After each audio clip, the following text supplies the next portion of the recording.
अब इतनी आसानी से नहीं मिलेगी अमेरिका में नेशनैलिटी। 20 फरवरी से डोनाल्ड ट्रंप इस कानून पर लगाने वाले हैं मोहर। एक साथ 10 नौजवानों का जनाजा उठने से सवानूर में फैला गम। कारोबार हुए बंद। सीएम सिद्धरमैया ने किया दुख का इजहार। MIM president barrister Asaduddin Owaisi का दिल्ली में पैदल दौरा, हजारों लोगों की शिरकत। Maharashtra BJP minister of development Nitish Rane ने एक बार फिर अपनी जुबान से उगला जहर। देश विदेश की 10 बड़ी खबरों पर डालते हैं नजर। आप देख रहे हैं डेक्कन डाइजेस्ट। आदाब, मैं जर्नलिस्ट मजहर। स्वागत है आपका डेक्कन डेली टॉप 10 में। अब इतनी आसानी से नहीं मिलेगी अमेरिका में नेशनैलिटी। 20 फरवरी से डोनाल्ड ट्रंप इस कानून पर लगाने वाले हैं पाबंदी। अमेरिका के नए सदर डोनाल्ड ट्रंप के इस बयान ने वहां की हामला खवातीन में हलचल मचा दी है। अब ऐसी हामला खवातीन अपनी डिलीवरी देने से पहले ही हॉस्पिटल पहुंच रही हैं, जिसकी वजह से अमेरिका के डॉक्टर्स भी हैरान हो गए हैं। हम आपको बताते हैं कि आखिर डोनाल्ड ट्रंप के किस बयान पर अमेरिका की खवातीन का सुकून खत्म हो गया है। दरअसल इमिग्रेशन पॉलिसी के तहत डोनाल्ड ट्रंप ने ऐलान किया है कि अमेरिका में दूसरे मुल्क से आके बसने वालों को अब अमेरिका की नेशनैलिटी नहीं मिल सकेगी।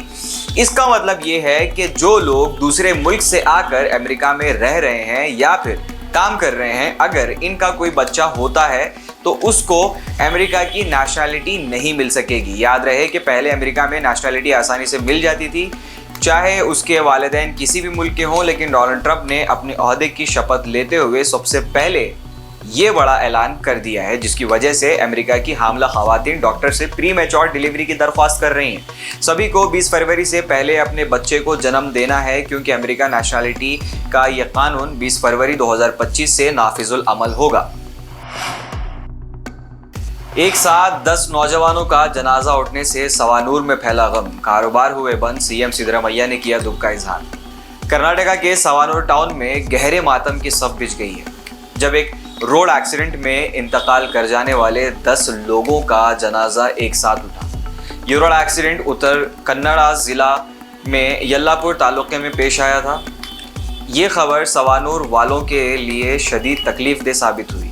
इस हादसे में हलाक होने वाले 10 मुस्लिम नौजवानों की नमाज जनाजा एक ही वक्त में रखी गई और उसके बाद तदफीन अमल में आई। हासिल तफसीलात के मुताबिक इस हादसे में हलाक होने वाले 10 लोग सवानूर गांव के रहने वाले थे। ये सभी अफराद सब्जियां फरोख्त करने के लिए सवानूर से कुमटा मार्केट जा रहे थे, जो रास्ते में हादसे का शिकार हो गए। इस मामले में मिली अब तक की इत्तला के मुताबिक बताया जा रहा है कि रोड पर फॉग यानी कि धुंध की वजह से ड्राइवर ने गाड़ी से अपना कंट्रोल खो दिया था और गाड़ी सड़क से उतरकर खाई में चली गई। मरने वालों में 2 नौजवान ऐसे भी थे जिनकी अभी हाल फिलहाल में शादी हुई थी। सवानूर टाउन से एक ही वक्त में 10 जनाजों का दिल दहला देने वाला मंजर के बाद सदमे से लोगों में खामोशी छा गई। इस हादसे के बाद लोगों ने अपने दुख का इजहार करने के लिए अपने कारोबार को मुकम्मल तौर से बंद रखा था। इस हादसे में 3 लोग शदीद जख्मी भी बताए जा रहे हैं। वहीं एक दूसरा सड़क हादसा रायचूर ज़िले के सिंधानूर में पेश आया। यहाँ एक गाड़ी के पलट जाने से 4 लोगों की मौत हो गई, जबकि 10 लोग शदीद जख्मी हो गए। इन हादसों के बाद कर्नाटका सीएम सिद्धरमैया ने अपने सोशल मीडिया प्लेटफॉर्म्स पर गहरे दुख का इजहार किया है। उन्होंने जख्मी होने वाले लोगों का मुफ्त इलाज करने की बात कही, जबकि इन दिनों इन दोनों हादसों में हलाक होने वालों को 3-3 लाख रुपये एक्स ग्रेशिया देने का भी ऐलान किया। MIM president barrister Asaduddin Owaisi का दिल्ली में पैदल दौरा, हजारों लोगों की शिरकत। दिल्ली विधानसभा इलेक्शन की तारीख करीब आ रही है। यहाँ 5 फरवरी को वोटिंग होगी और 8 फरवरी को नताइज जाहिर किए जाएंगे। ऐसे में अगर हम दिल्ली की ओखला विधानसभा सीट की बात करें तो यहाँ आम आदमी पार्टी के कैंडिडेट अमानतुल्लाह खान और एमआईएम के शिफाउर रहमान के दरमियान कड़ा मुकाबला है। दिलचस्प बात यह है कि आज MIM president barrister Asaduddin Owaisi Delhi पहुंचे और शाहीन बाग इलाके में पैदल दौरा करते हुए उन्होंने लोगों से एमआईएम को वोट करने की अपील की। इस वक्त यहाँ हजारों की तादाद में लोगों ने पैदल दौरे में हिस्सा लिया है। दिल्ली में एमआईएम की बढ़ती मकबूलियत को देखते हुए बैरिस्टर असदुद्दीन ओवैसी के इस पैदल दौरे से बीजेपी, आप और कांग्रेस में हलचल मच गई है। लेकिन दिल्ली की अवाम का जोश देखकर ओखला विधानसभा सीट से एमआईएम उम्मीदवार शिफाउर रहमान की जीत 95% यकीनी समझी जा रही है। जलगांव में ट्रेन हादसे में 4 नेपाली भी हुए थे हादसे का शिकार। महाराष्ट्र के जलगांव में बुध को दर्दनाक ट्रेन हादसा हुआ। पुष्पक एक्सप्रेस ट्रेन में आग लगने की अफवाह के बाद कई मुसाफिर ट्रेन से बाहर पटरी पर कूद गए, जिसके बाद दूसरी तरफ से आ रही कर्नाटका एक्सप्रेस ट्रेन ने उन्हें कुचल दिया। इस हादसे में अब तक 13 लोगों की मौत हो चुकी है और कई लोगों का इलाज जारी है।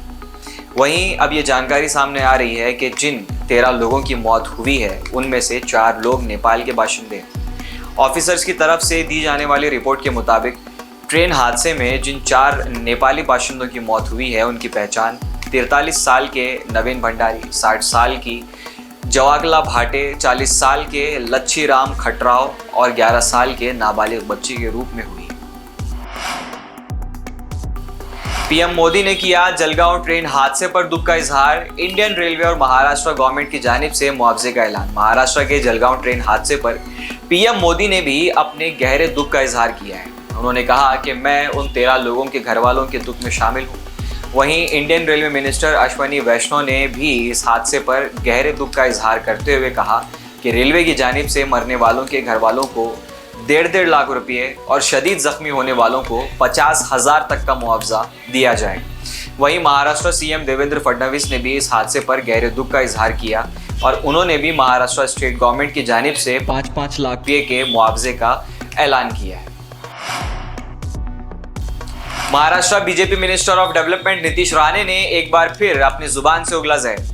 पुणे में हिंदू प्रोग्राम से मुखातिब होकर उन्होंने कहा कि देखिए वो बांग्लादेशी मुंबई में क्या कर रहे हैं, सैफ अली खान के घर में घुस गए, देखिए कितने नालायक हैं, पहले सिर्फ सड़कों के किनारे रहते थे अब घरों में भी घुसने लगे हैं। नीतीश राणे ने सैफ अली खान को लेकर भी मुतनाज़े बयान दिया है। उन्होंने कहा कि सैफ पर सच में हमला भी हुआ था या वो सिर्फ एक्टिंग कर रहे थे। जैसे ही सैफ अली खान हॉस्पिटल से बाहर आए मुझे शॉक हुआ कि क्या सच में उन पर हमला किया गया था या सिर्फ एक्टिंग कर रहे थे। एमएलए बसंत गौड़ा पाटिल यत्नाल के खिलाफ पुलिस में शिकायत दर्ज।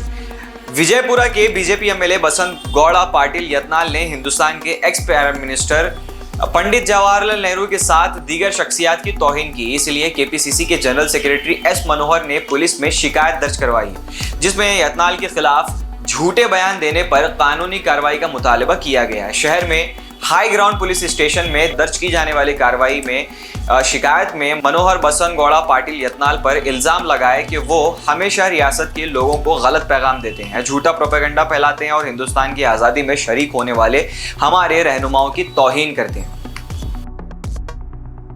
क्या अब बी श्रीमलू छोड़ देंगे बीजेपी? आखिर किस बात से हुई थी नाराजगी? सिंधनूर असेंबली इलेक्शन में शिकस्त पर होने वाली बहस के दौरान BJP core committee incharge Radha Mohan Das Agrawal ने बी श्रीमलू पर संगीन इल्जामात लगाए हैं। उन्होंने कहा कि बी श्रीमलू ने इलेक्शन में कोई काम नहीं किया है। इसको लेकर कल कर्नाटका में बीजेपी की होने वाली कोर कमेटी मीटिंग में श्रीरामुलू ने अपनी नाराजगी का इजहार किया है। बी श्रीरामुलू ने कहा कि मेरे खिलाफ गलत बयान दिए जा रहे हैं, मैं ईमानदारी से काम करने वालों में से हूं। उन्होंने इस मीटिंग में शरीक होने वाले लीडर्स पर भी जमकर निशाना साधा और नाराज होकर उन्होंने बीजेपी को अलविदा कहने का ऐलान कर दिया है, जिससे कर्नाटका की सियासत में हलचल देखी जा रही है। कर्नाटका की बीजेपी में इख्तिलाफ तेज। अब बैंगलोर की सदारत को लेकर अश्वत्थ नारायण और BY विजेंद्र के दरमियान गर्मागर्म बहस। कर्नाटका बीजेपी इंचार्ज राधा मोहन दास अग्रवाल, जिन्होंने रियासत कर्नाटका में बहुत सारी मीटिंग्स की ताकि बीजेपी में फैलते इख्तलाफात को खत्म किया जा सके। यहाँ MLAs MPs के साथ मीटिंग के अलावा बीजेपी की कोर कमेटी मीटिंग भी हुई। बताया जा रहा है कि इस मीटिंग में बीजेपी के लीडर्स ने आपस में जमकर बहस की है। बीजेपी के रियासती सदर BY विजेंद्र और अश्वत्थ नारायण के दरमियान बैंगलोर के सदर के इलेक्शन को लेकर इस कोर कमेटी मीटिंग में जमकर बहस हुई है, जो सुर्खियों में देखी जा रही है। अब देखना यह है कि बीजेपी के आपसी इख्तलाफ क्या सियासी मोड़ लेते हैं। इसी के साथ देश विदेश की 10 बड़ी खबरों का सिलसिला यहीं पर थमता है। अगर आपको हमारा काम अच्छा लगता है तो चैनल को सब्सक्राइब और फॉलो जरूर कीजिए और ये वीडियो अपने दोस्तों तक पहुंचाइए और लाइक कर दीजिए और ऐसी खबरों के लिए बने रहिए हमारे चैनल डेक्कन डाइजेस्ट के साथ।